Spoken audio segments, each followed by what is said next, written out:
Sofinco, pensez votre logement pour demain. Travaux, domotique, sécurité, bien-être. Sofinco présente Sud Radio, la vie devant nous.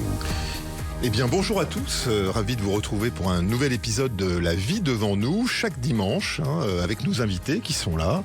On vous donne envie de bien vivre votre âge avec le sourire et ils l'ont.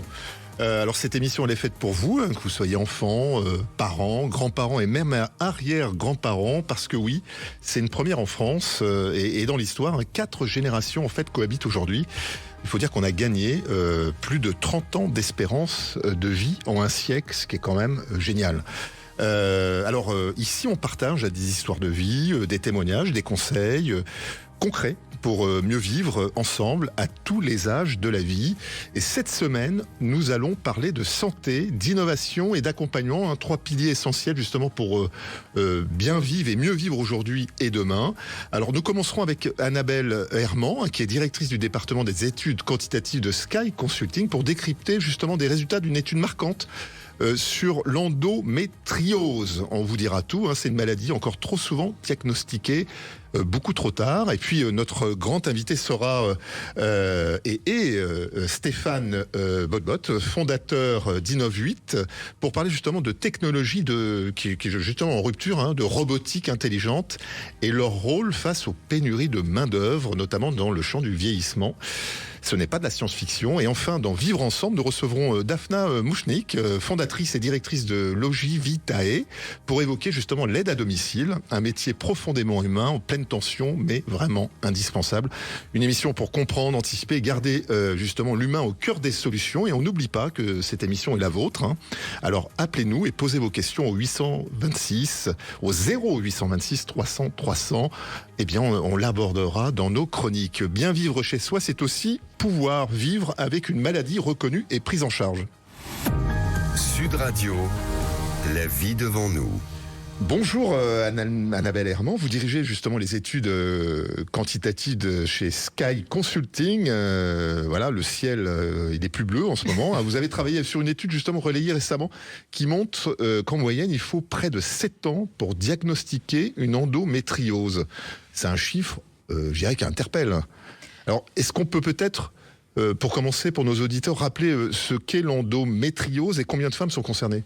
Alors l'endométriose, c'est une maladie chronique qui touche aujourd'hui environ 1 femme sur 10, soit près de 2 millions de femmes en France.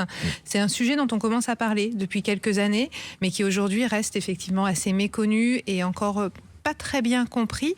Concrètement, c'est quoi ? C'est le tissu qui tapisse l'intérieur de l'utérus qui va se développer dans d'autres parties du corps, là où il ne devrait pas être, et qui va réagir à chaque cycle aux hormones, ce qui va créer des inflammations, des douleurs très intenses, parfois invalidantes, et souvent, c'est comme ça qu'on en entend parler aussi, c'est les difficultés pour pouvoir mener une grossesse. Et donc, chez Sky Consulting, on a décidé d'interroger plus de 2000 patientes diagnostiquées d'endométriose pour vraiment mettre en lumière cette maladie et vraiment comprendre l'impact de la maladie sur leur quotidien. Et on l'a en fait à tous les âges. Oui. Voilà, c'est pas à une période donnée. C'est quelque chose que l'on a sur toute sa vie, en tout cas. C'est ça. Et justement, votre étude met en lumière une errance de diagnostic qui est très longue. Alors pourquoi un tel retard en France ? Alors effectivement, c'est pas qu'en France en fait. Vous voyez, on a l'habitude à chaque fois. À chaque fois on dit la France, mais c'est pas que la France. Ouais. En fait, en France, on a en moyenne 7 ans avant d'être diagnostiqué. Mais dans des pays comme la Suède, vous pouvez aller jusqu'à 10 ans. Et alors, 7 ans, 10 ans, c'est long. C'est très, très long quand même quand vous avez très mal. Je dirais qu'il y a 2 raisons à ça. La première, c'est quand même la banalisation de la douleur chez les femmes. Comme si c'était un peu un fait acquis que quand on a ses règles, c'est normal, ça fait mal. Il y a quand même beaucoup de choses qui sont dites sur les femmes quand elles ont leurs règles. Voilà, donc ça fait mal et on doit s'en contenter.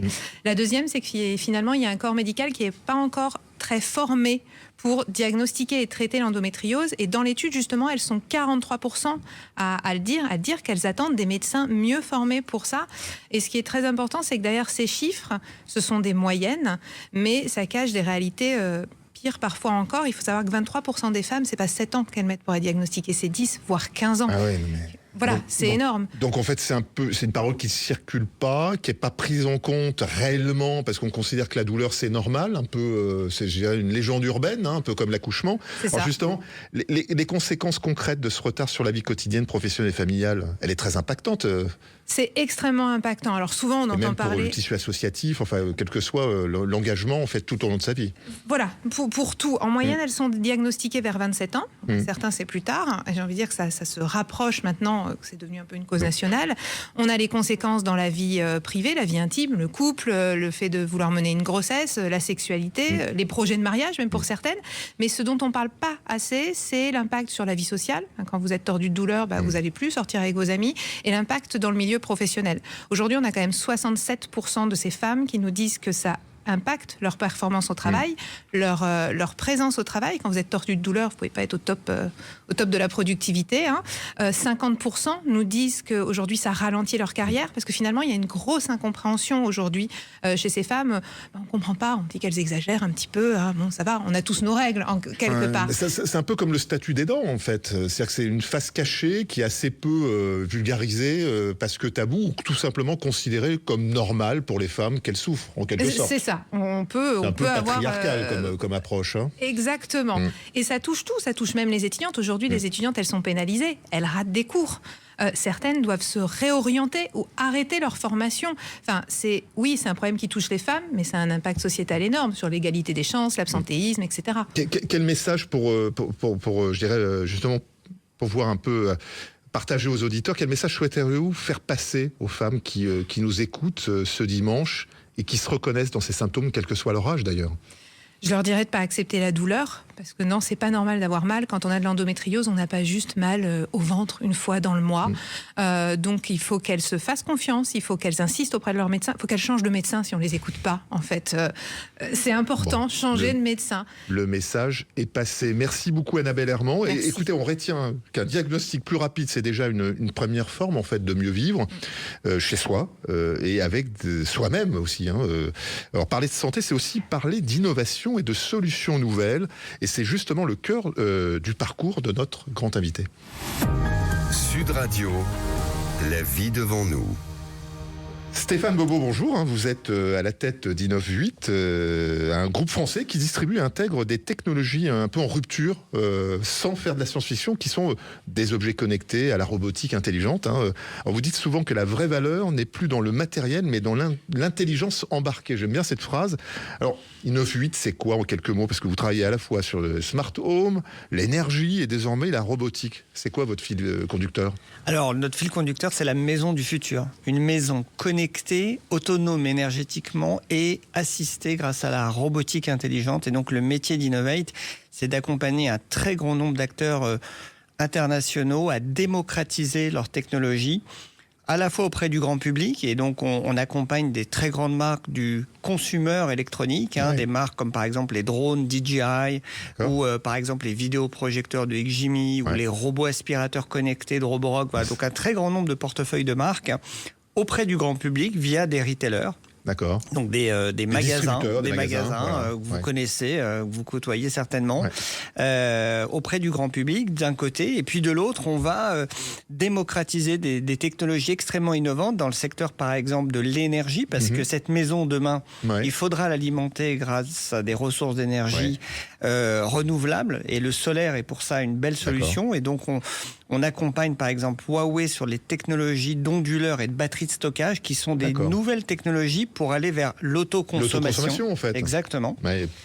Et donc demain, dans cette maison du futur, on aura de l'assistance robotique qui va nous aider. Et donc c'est pour ça qu'on s'est intéressé depuis déjà quelques années à la robotique humanoïde et quadrupède. Justement, alors là encore, SpaceX, on a tous suivi... alors c'est pas la première femme française, c'est la deuxième qui est dans l'espace. Donc ça c'est quelque chose qui nous étonne moins aujourd'hui. Mais par contre les robots, il y a un débat là aussi que ça soit jeune et moins jeune. Alors on parle justement beaucoup de robots humanoïdes ou quadrupèdes. On en est où réellement aujourd'hui ? Alors on en est à... L'année dernière, c'était l'année 0. Okay. Donc cette année, c'est la première année où en effet ces robots sortent des laboratoires de recherche. Donc on n'est plus au stade de prototype.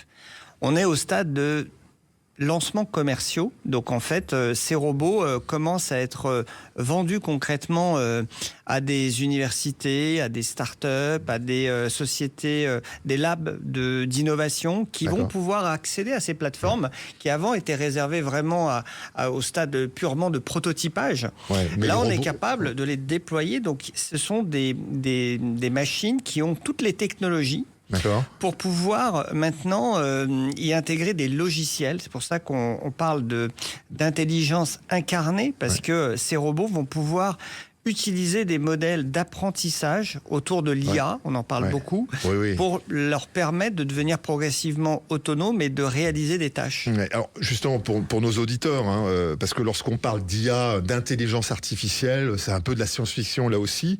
En fait, on peut peut-être un peu résumer ou de façon très, très, très simple, la robotique que vous évoquez, en fait, elle est plus piloté par l'homme, c'est-à-dire que je n'ai pas une télécommande et puis mon robot aspirateur fait ce que je souhaite, mais c'est en fait par l'homme c'est en fait ça apprend tout seul par justement les gestes, la parole.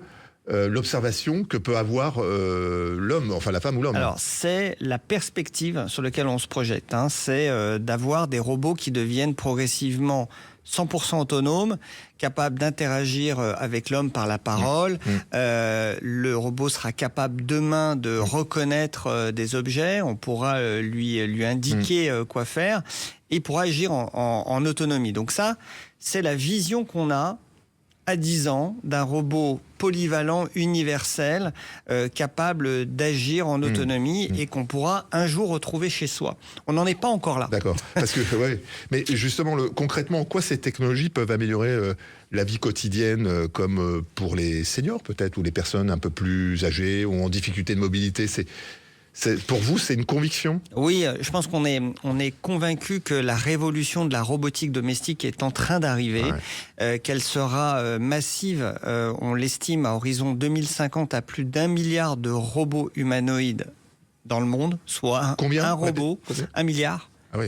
Donc c'est quasiment un robot pour 10 habitants sur Terre. Donc c'est une révolution qui est en marche. Et donc je pense qu'on se concorde un peu tous sur cette vision à horizon 25 ans, mais 25 ans, ça va vite arriver. Donc, ça veut dire qu'avant d'arriver à 1 milliard, il y en aura déjà 1 million, 10 millions, 100 millions. Donc ça va aller très, très vite. On a déjà des estimations à horizon 10 ans qui sont fournies par Morgan Stanley, Goldman Sachs, qui s'accordent sur un marché à peu près à 38 milliards de dollars dans le monde d'ici 10 ans, autour de la robotique humanoïde. Stéphane, on comprend justement que la technologie progresse très très vite. On va parler de votre solution concrète. On marque juste une courte pause. Restez avec nous sur Sud Radio. Sofinco, pensez votre logement pour demain. Travaux, domotique, sécurité, bien-être. Sofinco présente Sud Radio, la vie devant nous. Nous sommes de retour avec vous, Stéphane Bobo. Je rappelle que vous êtes patron d'Inov8. On a parlé robotique, intelligence embarquée, mais derrière cette technologie, justement, il y a des usages très concrets pour la vie quotidienne. Et vous lancez en France un véhicule personnel intelligent conçu pour les personnes à mobilité réduite. Donc c'est quand même assez large. On parle pas de... Voilà, c'est des handicaps modérés ou difficultés.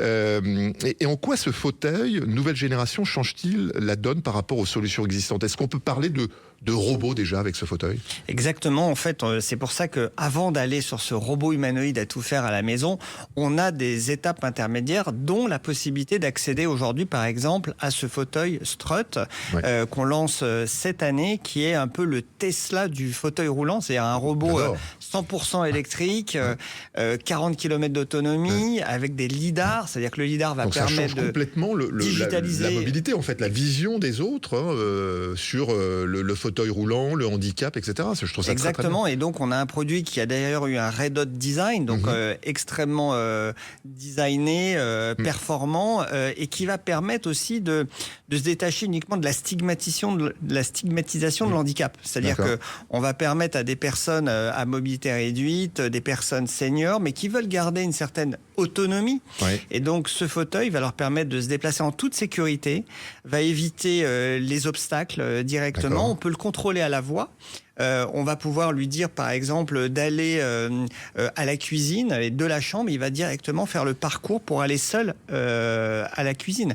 Mais il peut aussi se déplacer en extérieur. Et D'accord. on peut tout à fait lui donner des points de destination, comme aller à la boulangerie. Comme un Et, GPS, en fait. Et il va suivre le trottoir, s'arrêter Donc, il au passage cartographie. piéton, il va cartographier et pouvoir se déplacer en toute sécurité. Et est-ce que par la voix, ce fauteuil peut aussi gérer la domotique, peut-être faire de la surveillance, puisque j'imagine qu'il y a des petits capteurs vidéo. Oui, alors il est équipé de capteurs caméra, de capteurs Caméra, oui, lidar ouais. également pour numériser son environnement. Et l'idée, c'est de simplifier justement ces déplacements de micro-mobilité pour ces personnes. Alors, comment justement les rendre accessibles au plus grand nombre et pas seulement quelques privilégiés, puisque là, vous le lancez, donc ça va être commercialisé. Tout à fait. On peut l'acheter où, ce fauteuil ? Alors, on va démarrer en fait la commercialisation. On peut le voir où déjà pour on va le présenter avec une collaboration avec Handilab, qui est un incubateur de start-up dans le domaine de l'handicap et des personnes seniors, dans lequel on va d'abord s'intéresser à certains canaux de distribution professionnelle, on va dire, autour de ces produits-là. C'est un produit qui va être à près de 6 000 €. D'accord. Et certainement que sur le second semestre de cette année, on va le présenter dans des canaux grand public pour montrer que ce produit est accessible directement dans un magasin d'électronique. Vous aurez la possibilité de pouvoir l'acheter. C'est très bien ça, parce que ça casse aussi la vision ou le regard des autres vis-à-vis du handicap. Ouais. Et donc on va faire des tests. Donc on est dans une année vraiment de démarrage commercial, aussi d'ouvrir ces produits auprès du grand public et justement de ne pas être simplement segmenté dans des segments professionnels. Et on pourra aussi l'acheter en leasing, donc avec oui, parce que j'allais vous poser loyer, cette question. Les 6 000 €, c'est quand même pas... Voilà, c'est un prix. Hein. Alors, même s'il y a eu une loi de l'ancienne ministre Charlotte Parmentier-Lecoq de l'autonomie pour faire passer justement la prise en charge des fauteuils roulants. Est-ce que ça sera une prise en charge aussi pour vous ? Alors oui, on a on est en train de faire passer les certifications sur ces produits-là, mais aujourd'hui l'idée c'est que pour quelques centaines d'euros, voire un peu moins de 300 € par mois, vous pourrez accéder à ce type de mobilité de nouvelle génération. Merci beaucoup Stéphane Bouveau. Alors on retient justement que la technologie n'est pas une fin en soi, hein. C'est pas de la science-fiction, mais un outil juste au service des usages et des besoins humains. On reste humain et justement face à la technologie, il y a des métiers où l'humain reste irremplaçable. Sud Radio, la vie devant nous. Vivre ensemble, c'est aussi accompagner les plus fragiles au plus près de leur quotidien, justement. Bonjour, Daphna Mouchnik. Alors, vous avez fondé Logivitae, oui. Avec Bonjour, une Laurent. conviction très forte, permettre aux personnes âgées de rester chez elles, quels que soient leurs moyens, grâce à l'aide à domicile. Alors, pourquoi aujourd'hui l'aide à domicile est un pilier du bien vieillir ? D'abord parce que les gens ont envie de vivre le plus longtemps possible, voire toute leur vie chez eux. C'est vraiment le souhait des Français. Et puis, vous disiez, la vie s'allonge. 4 générations qui vivent ensemble fait que on a besoin sur la dernière ligne droite ou d'un petit coup de pouce ou d'un vrai coup de main pour pouvoir rester à la maison et réaliser des gestes essentiels de la vie quotidienne. Ouais, alors on connaît plus ou moins l'aide à domicile, hein, avec... peut-être un secteur que l'on ressent un peu en tension, avec une vraie difficulté à trouver du personnel, hein, de la fatigue aussi, parce que c'est un métier qui est engageant, une reconnaissance qui est qui est très limitée. Hein. Personne ne propose à ses enfants de faire carrière sur une aide à domicile, alors que ça va être un métier qui va avoir une expansion folle. Comment vous le vivez, ça ? Ce regard. En fait, il y a cette réalité que vous décrivez tout à fait bien. Hein. C'est vrai que sur la situation pour les auxiliaires de vie, les aides à domicile, elle est quand même pas très reluisante. Aujourd'hui, c'est 18% de travailleurs pauvres dans ce secteur. C'est le secteur le plus sinistré devant le bâtiment. C'est-à-dire que il y a plus de gens qui partent abîmés pour avoir pris soin des autres. C'est alors là, je vous le vends très très mal. Hein. Donc c'est ça qu'il faut. Je mets les pieds dans le plat. Et puis il faut changer les choses, pour changer ce regard, parce que c'est un des métiers qui est extrêmement valorisant, parce que c'est de l'humain. J'y venais. Alors il ne faut pas que ce soit seulement valorisant. Il faut d'abord régler le problème des conditions de travail et de rémunération de ses salariés et de ses professionnels. Pour ensuite, effectivement, nous écoute, ce dimanche. On a des politiques sociales qui sont existantes et qui ont le mérite d'accompagner des personnes à domicile, mais qui fracassent beaucoup les professionnels du secteur et qu'il faudrait améliorer. Ceci étant dit, une fois qu'on a levé toutes ces difficultés, et il y a des leviers. Dans mon service, on a trouvé des solutions. Justement, quelles sont les solutions? On a réussi à réfléchir à des temps pleins, à des journées sans coupure, à combiner la vie perso et la vie pro, à porter des plans de formation. Je dirais de taille peut-être plus importante. C'est hyper compliqué parce qu'en fait, les gens, ils ont souvent besoin de nous tous au même moment, pour les repas, pour le coucher, pour le lever. Donc arriver à proposer des journées continues, c'est un vrai casse-tête. Mais bon, quand on se casse bien la tête et qu'on arrive à proposer des conditions de travail et de rémunération dignes, alors à ce moment-là, on s'entoure de femmes et d'hommes maintenant. J'ai aussi des auxiliaires de vie hommes dans mon équipe. Moi, elles sont plus de 160 à travailler avec moi au quotidien. Ils restent depuis des années. Voilà, il y a des solutions parce que, et ça vraiment je tiens quand même beaucoup à le dire, c'est un travail fantastique. C'est un travail de lien. C'est un travail où on est autonome. C'est un travail où il y a du sens. C'est un travail où tous les jours, on sait qu'on va rejoindre des personnes qui nous attendent, qui ont viscéralement besoin qu'on vienne. C'est un travail de lien social parce que souvent, c'est le seul lien social qu'il y a pour des personnes âgées. Tout à fait. C'est la visite de l'aide à domicile, ce qui est quand même terrible. C'est souvent la seule personne qui est vue par bon nombre de personnes accompagnées dans la journée. Alors, qu'est-ce qu'il faudrait justement changer, selon vous, pour mieux reconnaître ces métiers essentiels ? Alors, c'est le financement des politiques sociales à domicile. Il faut imaginer qu'aujourd'hui, une auxiliaire de vie qui se rend au domicile d'une personne et son service, elle badge. Et c'est sur le badgeage de l'auxiliaire de vie que le service est financé et donc la salariée rémunérée. Pas le trajet. Alors, le temps de trajet, il est payé par l'employeur, c'est une obligation, mais le temps de trajet, cette rémunération, elle repose sur le taux horaire, qui est en deçà du coût de revient d'un service d'aide à domicile. Donc, c'est un équilibre économique périlleux qui est d'apporter à la fois un accompagnement de qualité avec des professionnels investis et puis des conditions de travail et de rémunération dont je parlais qui matchent avec le financement des heures qu'on propose aux personnes. Et c'est vrai que moi, je me suis un peu cassé la tête parce que mon objectif, c'est de travailler pour des gens qui n'ont pas de sous, donc je peux absolument pas décider de mes tarifs. Je reste sur le tarif qui est donné. Ils sont réglementés par voilà. On a la possibilité de pratiquer des tarifs plus grands, mais bon, moi, mon souhait, c'était d'accompagner des gens pour le plus grand nombre. Pour le plus grand nombre. Merci, Daphna. Vous reviendrez, Mouchnik, parce que c'est vraiment un métier important. Il faut qu'on en parle plus longtemps. Et puis, on reçoit souvent des maires sur le plateau. Je pense qu'il y a un sujet de lien aussi avec les mairies. On retient justement qu'on face aux défis de demain, le lien humain reste la première des technologies. Ça, c'est important aussi. Il n'y a pas d'opposition. Merci à nos invités et merci à vous de votre fidélité. La vie devant nous, chaque semaine sur Sud Radio. Je vous laisse en compagnie de Christophe Debien pour La planète demain sur Sud Radio. Rendez-vous dimanche prochain de midi à 12h30, toujours sur Sud Radio. Et pour ceux qui souhaitent écouter ou réécouter et partager l'émission, c'est en podcast et en replay sur l'application Sud Radio et le site sudradio.fr. Bon dimanche, bon appétit et puis portez-vous bien. Sud Radio, la vie devant nous. Avec Sofinco, pensez votre logement pour demain. Travaux, domotique, sécurité, bien-être.